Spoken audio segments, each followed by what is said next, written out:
Hello friends, आज के video में हम बात करने वाले हैं जनगणना 2027 से संबंधित। जनगणना में जो प्रथम चरण की जनगणना होना, उसमें नागरिकों से जनगणना के दौरान 33 सवाल पूछे जाने हैं। वो कौन से 33 सवाल है साथियों, भारत के राजपत्र में दिए गए हैं। और जनगणना का पहला चरण अप्रैल से सितंबर 2026 तक तथा जो जनगणना का दूसरा चरण है वो फरवरी 2027 से शुरू होगा। तो साथियों हम देख लेते हैं कि जनगणना 2027 के प्रथम चरण में जो अप्रैल से शुरू होने वाला है, उसमें पहले चरण में 33 सवाल जो पूछे जाएंगे, वो 33 सवाल कौन से हैं आप स्क्रीन पे देख सकते हैं। भारत का राजपत्र है साथियों, और यहाँ पे आप नीचे देखेंगे तो स्पष्ट रूप से दिया गया गृह मंत्रालय, भारत के महारजिस्ट्रार का कार्यालय, अधिसूचना नई दिल्ली 22 जनवरी 2026 के अनुसार आप देखेंगे तो जो प्रथम चरण की जनगणना होना है उसके लिए 33 प्रश्न है। 33 प्रश्न है, वो किस प्रकार के प्रश्न है वो हम यहाँ पे देख सकते हैं। तो आप यहाँ पे देखेंगे दिया गया है कि भारत की जनगणना 2027 के संबंध में मकान सूचीकरण तथा मकानों की गणना अनुसूचियों के माध्यम से जानकारी एकत्र करने के लिए नीचे प्रगणित मदों के संबंध में सभी व्यक्तियों से इस प्रकार से प्रश्न पूछे। अर्थात यहाँ पे प्रश्न दिए गए, जो व्यक्ति है उन व्यक्तियों से किस प्रकार से प्रश्न पूछे, तो यहाँ पे राजपत्र में स्पष्ट किया गया है कि इस प्रकार से प्रश्न पूछे। पहला प्रश्न क्या है, तो आप देख सकते हो भवन नंबर, यानी नगर या स्थानीय प्राधिकरण अथवा जनगणना नंबर।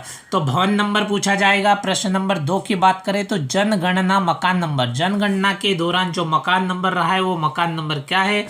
इसी क्रम में प्रश्न नंबर 3 की बात करें तो जनगणना मकान के फर्श में प्रयुक्त प्रमुख सामग्री, यानी मकान जो बना है उस मकान में प्रयुक्त प्रमुख सामग्री कौन कौन सी है, उससे रिलेटेड प्रश्न पूछा जाएगा। इसी क्रम में हम प्रश्न नंबर 4 की बात करें तो आप देख सकते हो जनगणना मकान की दीवारों में प्रयुक्त प्रमुख सामग्री, यानी मकान की दीवारों में प्रयुक्त सामग्री के बारे में चर्चा की जाएगी, कौन कौन सी सामग्री प्रयुक्त हुई। इसी प्रकार से 5वें प्रश्न की बात करें तो मकान के छत में प्रयुक्त प्रमुख सामग्री। प्रश्न नंबर 6 की बात करें तो जनगणना मकान के उपयोग, यानी जो मकान है उस मकान का क्या उपयोग किया जा रहा है, किस प्रकार से उसका उपयोग किया जा रहा है। प्रश्न 7 की बात करें तो मकान की हालत, मकान की हालत किस प्रकार की है। प्रश्न 8 की बात करें तो परिवार का क्रमांक, जो परिवार का क्रमांक रहता है वो क्रमांक पूछा जाएगा। प्रश्न नंबर 9 परिवार में सामान्यतः रहने वाले व्यक्तियों की कुल संख्या, परिवार में कितने लोग हैं। इसी प्रकार से प्रश्न 10 की बात करें तो परिवार के मुखिया का नाम। प्रश्न 11 में परिवार के मुखिया का लिंग। और प्रश्न 12 में क्या परिवार का मुखिया अनुसूचित जाति आबलिक अनुसूचित जनजाति आबलिक अन्य से संबंधित है। इसी क्रम में 13 की बात करें तो मकान के स्वामित्व की स्थिति पूछी जाएगी। और प्रश्न 14 की बात करें तो परिवार के पास रहने के लिए उपलब्ध कमरों की संख्या। तो साथियों इसी क्रम में हम प्रश्न नंबर 15 की बात करें तो आप देख सकते हो परिवार में रहने वाले विवाहित दंपतियों की संख्या। प्रश्न नंबर 16 पेयजल यानी पीने के पानी का मुख्य स्रोत। प्रश्न 17 पेयजल स्रोत की उपलब्धता, यानी पीने के पानी की उपलब्धता के संबंध में प्रश्न है। और प्रश्न 18 प्रकाश का मुख्य स्रोत, यानी लाइट से संबंधित ये प्रश्न है, यानी प्रकाश का मुख्य स्रोत क्या है। प्रश्न नंबर 19 शौचालय की सुलभता है या नहीं। इसी प्रकार से आप देखेंगे तो अगला प्रश्न है 20वां शौचालय का प्रकार, यानी शौचालय किस प्रकार का है। प्रश्न नंबर 21 की बात करें तो गंदे पानी की निकासी, गंदे पानी की निकासी कहाँ से किधर से, इस प्रकार से इससे जुड़ा प्रश्न। प्रश्न 22 की बात करें तो स्नानघर की उपलब्धता, यानी ये कह सकते हैं कि बाथरूम की उपलब्धता है या नहीं। प्रश्न नंबर 23 की बात करें तो रसोई घर और एलपीजी आबलिक एनपीजी कनेक्शन की उपलब्धता है या नहीं, यानी रसोई घर के लिए, रसोई के लिए जो एलपीजी सिलेंडर या एनपीजी की उपलब्धता है या नहीं। प्रश्न नंबर 24 की बात करें तो खाना पकाने के लिए प्रयुक्त मुख्य ईंधन।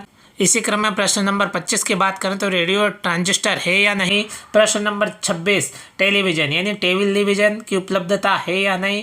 इसी क्रम में साथियों प्रश्न नंबर 27 की बात करें तो यहाँ पे दिया गया इंटरनेट सुविधा, यानी इंटरनेट सुविधा है या नहीं। प्रश्न नंबर 28 की बात करें तो लैपटॉप आबलिक कंप्यूटर, लैपटॉप या कंप्यूटर है या नहीं। इसी प्रकार साथियों आप देख सकते हो प्रश्न number 29 phone, mobile phone, smartphone की उपलब्धता है या नहीं। इसी प्रकार साथियों प्रश्न नंबर 30 की बात करें साइकिल, स्कूटर, मोटरसाइकिल, मोपेड, इस प्रकार के वाहन या साधन उपलब्ध है या नहीं। प्रश्न नंबर 31 की बात करें तो कार, जीप या वैन ये है या नहीं। और इसी प्रकार से प्रश्न नंबर 32 की बात करें तो परिवार द्वारा उपयोग किया जाने वाला मुख्य अनाज, यानी परिवार के द्वारा भोजन में जो मुख्य रूप से उपयोग किए जाने वाला अनाज है उसकी भी जानकारी इस बार जनगणना के दौरान ली जाएगी। और प्रश्न नंबर 33 की बात करें तो मोबाइल नंबर, और ये मोबाइल नंबर केवल जनगणना संबंधी सहसूचना के लिए है साथियों। इस प्रकार से स्पष्ट किया गया है और देख सकते हो ये भारत का राजपत्र है जिसमें स्पष्ट रूप से 33 प्रश्न दिए गए, 33 सवाल दिए गए जो भारत के व्यक्तियों से पूछा जाना है। यानी जनगणना प्रथम चरण के दौरान जब जनगणना करता प्रगणक या पर्यवेक्षक जो भी आते हैं तो वो व्यक्तियों से, यानी परिवार के जो भी सदस्य मिले सभी व्यक्तियों से इस प्रकार से ये 33 प्रश्न पूछे जाएंगे। इस प्रकार साथियों आपने देखा कि भारत की जनगणना 2027 प्रथम चरण के दौरान नागरिकों से कौन कौन से 33 प्रश्न पूछे जाने हैं। साथियों इसी प्रकार की जानकारी और महत्वपूर्ण वीडियो के साथ में अगले वीडियो में फिर मिलते हैं। Thank you friends.